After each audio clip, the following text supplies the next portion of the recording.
Oke, saya rekam ya.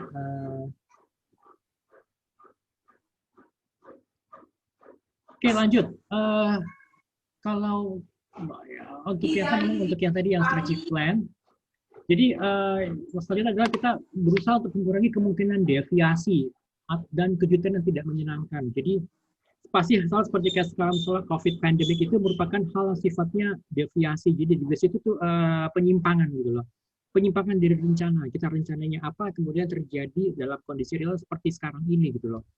Jadi dia ada deviasi, deviasi itu simpangannya sangat jauh gitu kan.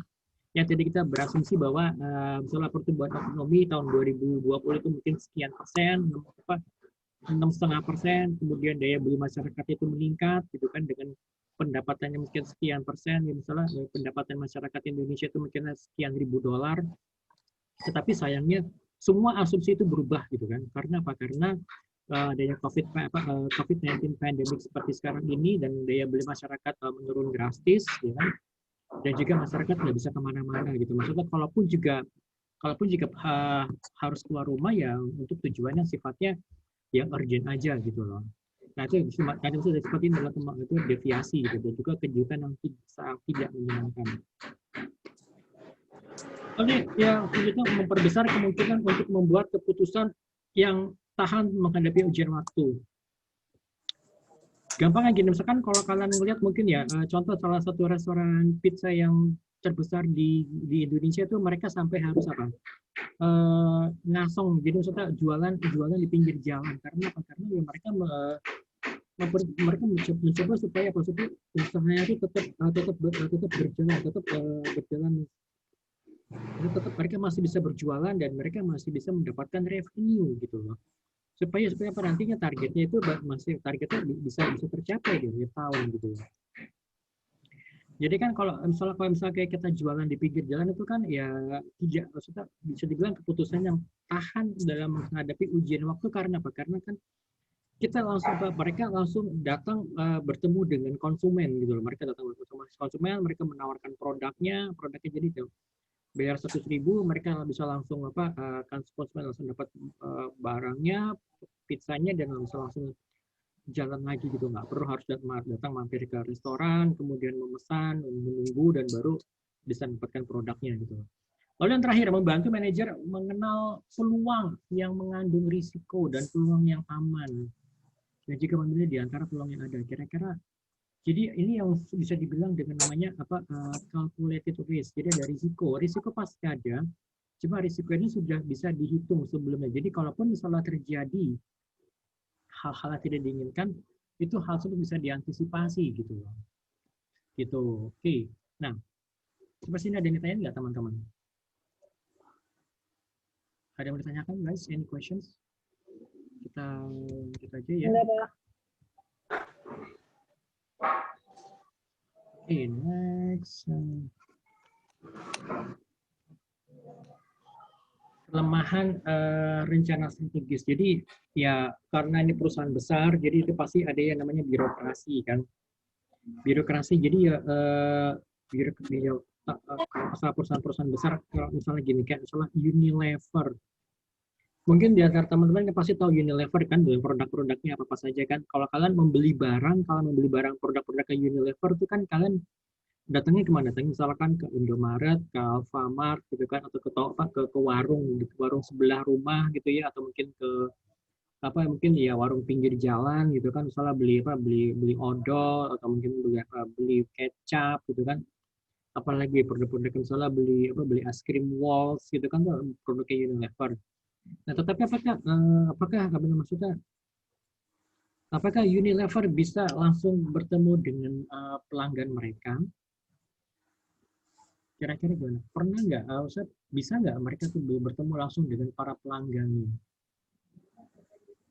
Kenapa? Karena kan interaksinya kan kalau misalkan kalian mau beli barang, beli produk Unilever kan itu kalian berinteraksi dengan siapa? Dengan toko kan, dengan toko yang terdekat dengan rumah kalian. Sedangkan Unilever itu sebagai factory-nya, sebagai prinsipalnya kan mereka nggak mungkin langsung menjangkau ke pelanggan gitu. Ya kan, karena produknya itu kan tersebar luas di seluruh Indonesia gitu kan. gitu. Jadi ya itu makanya ada birokrasi. Jadi kan kalau kalian tahu Unilever itu dia menyalurkan produknya kemana? Ada yang tahu nggak? Fatin tahu nggak? Unilever itu dia menyalurkan produknya kemana? Ke distributor kan? Distributor. Dari distributor dia kemana? Dari distributor dia menyalurkannya ke agen besar atau agen kecil gitu kan? Kemudian dari agen ini dia menyalurkan kemana? Ke mana? Ke salah toko gitu kan? Ke toko-toko dekat rumah atau mungkin kemana? Ke warung sebelah rumah gitu loh. Nah, kalau misalkan kalau yang modern market atau modern outlet misalnya seperti kayak Alfamart atau Indomart atau Alfamidi, itu kan mereka ngambil langsung dari distributor gitu kan. Misalkan dari Unilever ke distributor, dari distributor baru dilempar ke masing-masing DC itu atau distribution center yang punya Alfamidi, distribution center yang punya Alfamart gitu loh. Sorry, Indomart gitu loh. Nah, seperti itu gitu loh. Oke, next saya mau coba bahas cepat. Oke, ada rencana operasional, jadi rencana yang sifatnya sekali pakai, itu misalnya untuk apa? Untuk kita ngebahas mengenai project gitu ya, misalnya seperti kayak project apa?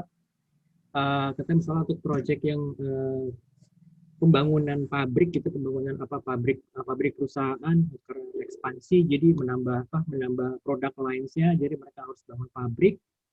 Nah, itu kan sifatnya ini kan one time, jadi ada seorang individu yang ditunjuk untuk bertanggung jawab untuk pembangunan pabriknya. Walaupun yang membangun pabrik itu misalnya dari pihak ketiga aja ada kontraktor, tetap individu tersebut yang harus bertanggung jawab untuk melihat progres pembangunan pabriknya seperti apa gitu. Apakah sesuai jadwal, on time, atau behind the schedule gitu loh. Nah, kemudian juga mengenai anggaran atau budgetnya. Jadi karena proyek ini kan sifatnya one time, jadi ada tenggat waktunya. Misalkan kalau bangun pabrik itu kan katakan misalnya pabrik dari pertakan batu pertama sampai dengan jadi itu misalnya sekian bulan atau mungkin misalnya 15 bulan gitu loh. Nah, jadi 15 bulan itu dia harus sudah selesai. Kalaupun juga misalnya ada keterlambatan itu sifatnya yang dalam dari sifatnya itu yang hal-hal kecil-kecil aja, itu bukan berarti misalnya mesin pabriknya datanya telat gitu kan, atau mungkin kebebasan lahannya itu terhambat, sedangkan ini pabriknya udah mau dibangun, ternyata pas lagi pelataran pertama dan berjalan pembangunan pabrik ternyata lahannya bermasalah, itu kan itu jadi akan menghambat penyelesaian proyeknya.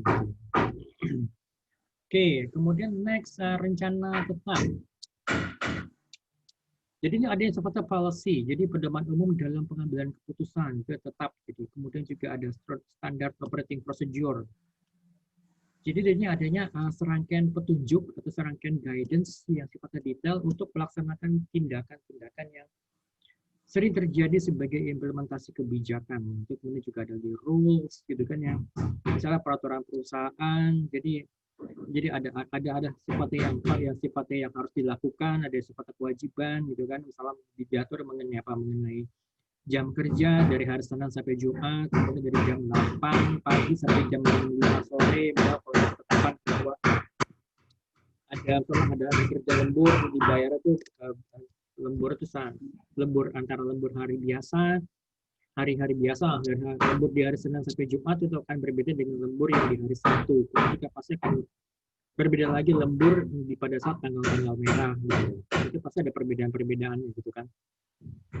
Ya biasanya kalau lembur di hari Sabtu Minggu itu akan lebih besar dibandingkan lembur di hari biasa gitu kan. Lembur di hari di tanggal-tanggal merah ya pasti akan berbeda dibandingkan lembur di hari biasa gitu. Oke. Seperti ada tanya mungkin teman-teman, saya mau coba langsung kepada plan. Proses penyusunan tujuan. Sorry ini dia. Perencanaan. Proses perencanaan. Jadi perencanaan sebagai suatu proses adalah suatu cara sifatnya sistematis untuk menjalankan suatu pekerjaan. Jadi dalam perencanaan itu terkandung satu aktivitas tertentu yang saling berkaitan untuk mencapai hasil yang diinginkan. Itu planning. Jadi planning itu sebagai proses. Jadi ada cara-cara sifatnya systemized gitu kan, yang berkesinambungan antara antara pekerjaan yang satu atau antara proses satu dengan proses yang lain, jadi untuk bisa mencapai tujuan tertentu gitu di akhirnya gitu kan. Nah, kemudian definisi perencanaan menurut si Allen itu terdiri atas aktivitas yang dioperasikan oleh seorang manajer untuk berpikir ke depan. Jadi berpikir ke depan. Jadi misalnya setahun kemudian atau 2 tahun kemudian gitu kan ya, atau mungkin 5 tahun, rencana jangka pendek, jangka menengah atau jangka panjang gitu kan. Itu yang harus diambil oleh seorang manajer gitu loh. Dengan adanya kondisi COVID pandemik seperti ini, kira-kira apakah itu berpengaruh terhadap kelanjutan usaha di masa yang akan datang, mungkin setahun atau 2 tahun yang akan datang, misalnya gitu kan. Kalaupun misalnya ada pengurangan pegawai, kira-kira pegawai mana yang harus dikurangi gitu kan. Dari divisi-divisi saja, misalnya divisi yang sifatnya gemuk gitu loh. Apakah mereka memang benar-benar dibutuhkan atau mereka memang mungkin ada yang bisa dikurangi, atau mungkin misalnya katakan ada tenaga kerja yang berlebih di satu divisi, maka mungkin bisa dialihkan ke divisi lain yang lebih membutuhkan gitu kan ya. Nah, seperti itu gitu. Oke, next, proses penyusunan tujuan. Jadi pasti pertama adalah menentukan atau merumuskan misi dan tujuan. Apa itu misi? Apa itu visi misi gitu kan? Kalau kalian mungkin pernah dengar yang namanya visi. Visi perusahaan kami adalah seperti ini, bla bla bla bla bla gitu. Langsung orang pernah kerja. Visinya adalah untuk menjadi perusahaan yang menyediakan makanan yang terbaik dalam 15 tahun yang akan datang gitu. Gitu. Kalau perusahaan makanan dan minuman yang terbaik gitu kan. Nah, itu misinya lo mesti gimana gitu kan. Tuh. Kemudian yang kedua, memahami kondisi yang saat ini, current situation. Ya kan, current situation seperti apa? Ya kan, dalam kondisi COVID-19 pandemi seperti ini, kira-kira apa yang berubah terhadap perilaku konsumen gitu kan? Kita harus tahu gitu kan. Ya kan, seberapa besar penurunan daya beli masyarakat gitu ya. Kemudian juga ya itu yang harus bisa disikapi gitu loh. Kalau misalkan kemampuan daya beli masyarakat menurun, apakah memang kita mau kekeh menjual barang dengan harga yang tinggi, atau mungkin kita membuat kemasan yang lebih kecil sehingga harganya masih akan terjangkau. Jadi ya kan, gampangnya gini deh, misalkan kalau kalian lihat, misalkan kalian di pinggir jalan, kalau kalian pernah naik angkot itu, kalau pas kadang-kadang kan supir angkot tuh suka berhenti atau suka beli rokok batangan gitu, beli rokok batangan pas lagi di pedagang asongan di lampu merah gitu kan. Nah, itu kan kenapa? Karena sebenarnya dia kan itu ya, beli rokok batangan itu kan cuma berapa, 2.000 3.000 gitu kan. Lebih terjangkau dibandingkan kalau misalnya dia harus beli rokok dalam satu pack gitu loh. Satu bungkus gitu loh. Walaupun sebenarnya at the end harga yang dibayar tuh harga dibayarkan dengan jumlah yang sama dengan jumlah rokok yang dalam satu bungkus itu, sebenarnya kalau dia beli batangan itu lebih mahal dibandingkan kalau misalnya dia beli satu bungkus gitu langsung gitu. Tapi karena apa? Karena dia tuh tidak merasa bahwa sebenarnya sih kalau di awal kan ngeluarinnya enak gitu loh, cuma 2.000 3.000, jadi terasa lebih ringan dibandingkan kalau misalnya dia harus langsung beli misalnya rokok misalnya Sampurna Emas sih nggak tahu harga berapa sekarang, misalnya katakan harganya 30.000 itu 25.000 gitu. Itu kan. Itu jadi misalkan makanya kenapa misalkan kalau beli sampo kemasan saset gitu kan, kan sih memang lebih murah dan satu harganya cuma berapa ya, 2.000 atau 3.000. Tetapi kita kan lebih gampang kita ngeluarin duitnya gitu. Oke, kemudian kita juga perlu mempertimbangkan faktor pendukung, supporting factors, dan juga yang hal-hal atau faktor-faktor yang menghambat tercapainya tujuan apa kira-kira gitu. Misalnya apa? Misalkan dari segi sumber daya manusianya, atau mungkin dari segi sumber daya finansialnya gitu kan. Kalau tadi kayak teman saya tuh dia butuh injeksi modal karena apa? Karena dia ada tagihan yang tertahan di tempat lain. Itu jumlahnya juga nggak sedikit, ada sekitar 500 juta. Karena apa ya? Karena ya tadi itu kan sejak adanya COVID pandemic ini sebenarnya dia permintaannya melonjak karena kan orang pada stay di rumah. Jadi karena dia kan alat rumah tangga, jadi spare part alat rumah tangga. Tapi sayangnya karena apa? Karena dia uangnya dia tertahan, karena dia nggak bisa nagih ke tempat lain, ya akhirnya ya usahanya ya tersendat gitu. Dia butuh suntikan modal gitu kan. Nah, kemudian juga menyusun rencana kegiatan untuk mencapai tujuan. Apa saja nih kira-kira kalau kita harus merevisi, kita harus merevisi tujuan kita, merevisi goals kita di akhir tahun 2020, kira-kira apa yang harus kita lakukan gitu. Bagaimana kita bisa menyikapi dengan adanya daya beli masyarakat yang menurun drastis? Bagaimana kita bisa menyikapi kondisi COVID-19 pandemic seperti ini gitu? Dimana adanya physical distancing gitu kan? Itu perlu diperhatikan. Kayak misalkan kalau kalian lihat sekarang ada banyak restoran-restoran tuh yang menjual frozen food gitu kan? Ya, jadi menjual kayak bakmi GM dia menjual frozen food. Kalau frozen food itu karena kan dia lebih tahan. Frozen food dia jual misalnya seperti kayak bakso atau mungkin ada lagi yang lain tuh itu menjual dalam bentuk kemasan frozen supaya ya tadi kan supaya tetap ada cash flow yang berlanjut, ada cash flow yang berjalan terus gitu. Kemudian juga kalau kalian lihat misalkan kalau kalian pernah baca itu di mana di berita minggu yang lalu ya, kalau nggak salah tuh jadi sekarang airlines karena physical distancing dan juga karena adanya pembatasan kan perjalanan ke luar negeri gitu. Jadi banyak sekarang kan pesawat-pesawat yang dari airlines itu kan yang mandek, maksudnya yang on the ground. Jadi dia nggak kemana-mana ya, parkir aja di bandaranya gitu, dia nggak ngapa-ngapain gitu kan. Nah kemudian ada satu perusahaan airlines tuh yang dari Australia namanya Qantas, dia tuh membuat program yang namanya, jadi dia yaudah pesawatnya jalan, dia cuma muter doang gitu loh, cuma muterin benua Australia, itu dalam muterin benua Australia dengan terbang rendah dan melihat keindahan alam di Australia, dia muter sekitar 7 sampai 8 jam sehari, kemudian dia balik lagi ke bandara asalnya gitu loh. Dan itu terbukti efektif gitu loh.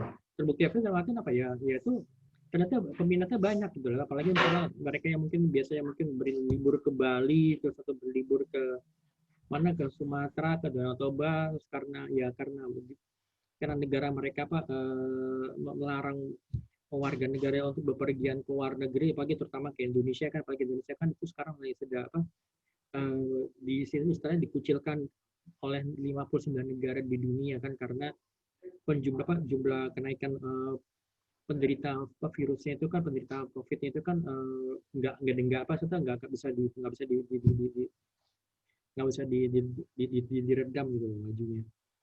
Nah, jadi seperti itu. Jadi mereka membawa si kontak ini membuat perjalanannya seperti itu gitu. Dan ini juga ditiru oleh beberapa maskapai lainnya gitu. Ya, jadi kan daripada ya perusahaan daripada si pesawatnya hanya stay di bandara, nggak ngapa-ngapain, pilotnya juga nggak punya kerjaan, pramugari juga nggak punya kerjaan, ya mereka membuat perjalanan seperti itu gitu. Coba bayangkan kalau misalkan katakan Garuda melakukan hal yang sama gitu loh. Jadi dia memang sayangnya kalau ini pesawat jet ya, kedua kalau pesawat baling-baling mungkin dia bisa terbang lebih rendah lagi gitu kan. Bayangkan kalau misalkan dia terbang rendah gitu ya, misalnya menyusuri misalnya pantai utara Jawa gitu, jadi udah balik lagi aja gitu loh ke Jakarta, atau mungkin juga sama seperti dia menyusuri misalnya melihat kemana ke keindahan gunung anak Krakatau gitu kan, dan terbang rendah aja muter balik lagi gitu. Bayangin misalnya, jadi itu yang perlu diantisipasi. Jadi pilot gue nggak ngapa-ngapain nih, kasihan gitu kan, mereka kontas tadi gitu, they've got nothing to do gitu loh. Sedangkan ya daripada harus dipecat atau di PHK, ya udah mereka seperti itu. Dan itu ternyata terbukti efektif gitu loh. Gitu. Oke. Next, sampai sini ada yang mau ditanyain? Oke, ada yang mau masuk lagi nggak? Ada yang mau ditanyakan teman-teman? Any questions sampai di sini? Siapa mungkin? Selvia, ada yang mau ditanyakan? Ayu, Safitri, ada yang mau ditanyain mungkin teman-teman? Kalau enggak kita lanjut lagi. Sebentar ini saya.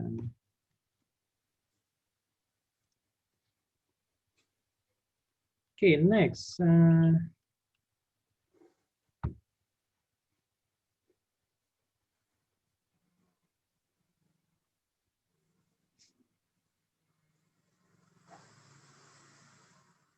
Oke, beberapa aktivitas perencanaan dimaksud. Jadi ini yang pertama adalah forecasting, perakiraan. Jadi perkiraan, jadi forecasting kalau misalnya kondisi negara kita di tahun 2020. Jadi misalkan kita membuat forecasting untuk tahun 2020, misalnya kita mulai menyusunnya di bulan Oktober tahun 2019 gitu kan.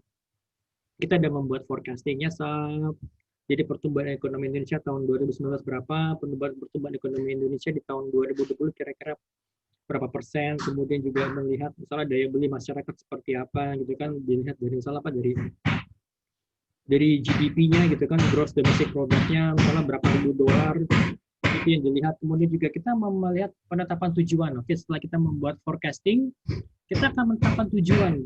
Gitu. Tujuan kita apa ke depannya? Kita mau dapetin revenue berapa gitu loh. Gitu kan. Kemudian baru kita menetapkan programnya. Oke, kita mau bikin program apa nih di tahun 2020? Misalkan kalau kalian perusahaan makanan, kuliner, kalian mau bikin apa nih tahun 2020? Promosinya apa aja nih? Misalnya mau bikin apa? Misalnya bikin nasi goreng rendang kah? Atau misalnya nasi goreng apa gitu, nasi goreng kepiting kah? Atau mungkin bikin apa nasi goreng bakso kepiting, atau mungkin nasi goreng bakso apa gitu kan. Kemudian ya kita buat schedule-nya gitu loh. Maksudnya dari program ini kita bikin schedule yang lebih detailnya. Misalkan kalau kita mau bikin apa tadi nasi goreng kepiting misal di bulan Maret, ya kita mesti cari, kita harus mulai coba cari suppliernya dari bulan Januari. Siapa yang bisa mensuplai kepiting dalam jumlah banyak secara reguler gitu kan. Nah, kemudian juga kita menentukan anggarannya. Kalau salah kepiting ini di pasaran berapa harganya gitu loh. Jangan sampai nanti pada saat kita pada di tengah jalan, ya kan, karena udah mulai laku, jadi harga kepitingnya naik drastis. Ya, seperti kayak misalnya kayak kasus apa yang apa bakso lobster itu kan, di awalnya kan dia biasa aja harga lobster, tapi setelah karena tahu bahwa ini lobster itu laku, jadi akhirnya harga lobster kan naiknya gila-gilaan gitu kan. Nah, jadi kita harus bisa mengantisipasi hal seperti itu. Apakah mungkin kita langsung pesan banyak, kemudian baru ntar pengirimannya secara bertahap sesuai dengan kebutuhan atau bagaimana gitu kan. Nah, seperti itu. Oke. Beberapa ini udah jelas ya, udah selesai aktivitas perencanaan. Oke, ini kalian bisa baca sendiri untuk apa beberapa ininya. Jadi ada beberapa pendekatan dalam perencanaan. Jadi pendekatan perencanaan sifatnya inside out dan juga perencanaan outside in. Dan udah jelas juga ya Pak untuk ya dari top down. Jadi ini pendekatan perencanaan top down planning. Jadi ini apa dari penentuan dari awal dari level manajemen yang didistribusikan sampai kepada level-level yang bawah. Kemudian juga ini apa bottom up planning. Jadi misalkan kita dari masing-masing divisi itu mengajukan planningnya kepada top level manajemen, misalnya dari divisi promosi, kira-kira promosi apa saja kita mau menggunakan media promosi apa saja gitu kan. Kemudian apa lagi misalkan supplier dari mana-mana saja gitu. Apakah kita mau menambah supplier baru gitu, atau kita tetap menggunakan supplier yang lama gitu kan. Oke, kemudian juga pendekatan perencanaan situasional, jadi contingency plan gitu loh. Gitu. Oke. Oke, next. Sampai sini ada pertanyaan? Coba cepat aja nih, tinggal 10 menit lagi, tapi nggak apa-apa. Oke, saya mau coba emphasize ini 2 hambatan utama terhadap pengembangan rencana yang sifatnya efektif. Jadi adanya penolakan dari dalam diri perencana terhadap penetapan tujuan dan pembuatan rencana untuk kita bisa mencapai rencana yang di masa yang akan datang gitu loh. Kemudian juga yang kedua, adanya rasa enggan. Ya maksudnya dari anggota organisasi, misalkan katakanlah ini yang paling gampang gini. Perubahan terjadi itu pada top level manajemen. Kalau di level middle mungkin tidak terlalu besar resistensinya, tapi katakanlah kalau pergantian presidir gitu ya, ini pernah kejadian alami pergantian presidir, ya pasti juga akan terjadi adanya pergantian kebijakan gitu loh. Kalau presiden pertama tuh mungkin ya lebih humanis gitu ya, maksudnya ya lebih down to earth, lebih tetap mempertahankan salah cabang-cabang restoran yang walaupun dia sebenarnya nggak perform, tapi dia tetap mempertahankan ya karena memikirkan karena adanya brand, jadi tetap dibutuhkan kehadiran tersebut karena tetap mempertahankan supaya brand itu hadir di lokasi yang bersangkutan. Tetapi karena si presiden yang kedua ini dia lebih melihat kepada angka, numbers gitu kan, dia hanya melihat kepada angka tetapi dia tidak melihat adanya manusia di belakang angkanya. Jadi akhirnya semuanya dihantam kromo. Misalnya katakanlah cabang yang tidak perform ditutup gitu. Cabang ini yang kurang perform diperbaiki dulu. Kalau nggak bisa tidak ada perbaikan, langsung tutup dan semua karyawan di cabang tersebut di PHK atau diberhentikan gitu. Nah, jadi seperti itu. Jadi yang akhirnya Yang akhirnya membuat kapal itu goyang atau kapal itu bergoncang dengan hebat gitu loh. Karena apa? Karena ada pergantian nahkoda. Kalau mungkin pergantian anak buah kapal mungkin si nahkodanya masih bisa meredam. Tapi kalau yang diganti adalah nahkodanya, pasti akan terjadinya perubahan arah kapal berlayar gitu loh. Yang tadinya mungkin masih di laut yang santai, masih di laut Jawa, tapi karena jebret ganti nahkoda, oke kita menuju ke Samudra Pasifik. Itu tantangannya jauh lebih besar gitu loh. Oke, adanya manajer merasa ragu atau gagal dalam mendapatkan tujuan organisasi karena adanya merasa enggan untuk menetapkan tujuan alternatif. Jadi dia merasa nyaman di posisi yang sekarang. Dan juga dia merasa gue takut gagal. Kalau gagal, berarti itu akan berhubungan dengan posisi gue. Berarti posisinya akan terancam. Baik itu mungkin diganti oleh orang lain yang lebih perform, atau mungkin bonusnya hilang, gajinya dipotong gitu loh. Lalu yang ketiga juga minimnya pengetahuan mengenai organisasi yang bersangkutan yang tempatnya bekerja. Walaupun yang kerja bertahun-tahun, mungkin karena dia merasa nyaman di situ, dia merasa kayak nggak perlu gue nambah pengetahuan. Gue nggak perlu nambah tentang siapa organisasi, bagaimana organisasi itu bekerja, siapa orang-orang di belakangnya, siapa yang jadi customer, itu nggak perlu gitu loh. Kemudian juga minimnya pengetahuan mengenai lingkungan sekitar. Nah, ini susah banget. Apalagi misalkan manajer ini tidak memiliki jiwa entrepreneurship, itu yang pasti akan lebih parah lagi karena merasa dia sebagai karyawan ya udahlah gue 8 to 5 gitu ya, gue udah tinggal nunggu masa pensiun gue 5 tahun lagi 6 tahun lagi, ya udah gue begini aja udah santai, gue udah enak gitu. Jangan sampai nanti posisi gue terguncang gitu kan. Itu biasanya. Oke. Oke, nextnya kalian bisa baca sendiri, saya mau coba lihat itu. Oke. Oke, ini beberapa hambatan-hambatan tersebut ya, untuk mengatasi hambatan itu biasanya gini. Akhirnya perlunya adanya pelatihan, perlunya adanya pembinaan gitu ya. Jadi ada pembinaan yang secara berkala dilakukan oleh perusahaan, terutama dari divisi SDM gitu. Kemudian juga adanya rewards and punishment gitu. Jadi pastinya kalau misalnya tercapai rewards-nya apa gitu kan. Nah, kemudian juga ya pastinya akan memberikan feedback, kemudian pasti ada komunikasi dua arah, two-way communication gitu. Apabila misalkan kalau tujuan ini nggak tercapai, kira-kira apa yang menjadi penyebabnya, kira-kira apa yang mesti dilakukan di situ gitu. Jadi seperti itu gitu, oke? Oke, sampai sini ada pertanyaan teman-teman, karena waktunya udah mau habis dan juga ini sebenarnya udah selesai. Nanti kalau untuk tugas jangan lupa ya, jangan lupa untuk dikumpulin. Sampai sini ada tanya mungkin, guys, any questions? Ada ditanyakan mungkin? Pak, yang Eh, dimaksud corporate culture apa, Pak?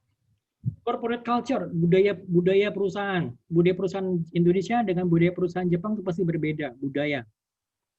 Budaya Oh, misalnya, budaya. kalau gampangnya gini deh, kalau misalkan kita ngelihat, kalau direkturnya perusahaan Jepang itu kalau datang ke kantor tuh, bagaimana dengan direkturnya perusahaan Indonesia datang ke kantor seperti apa? Seberapa hebohnya direktur Indonesia datang ke kantor dengan seberapa low profile seorang direktur perusahaan Jepang datang ke kantor itu aja. Itu bisa dilihat dari situ.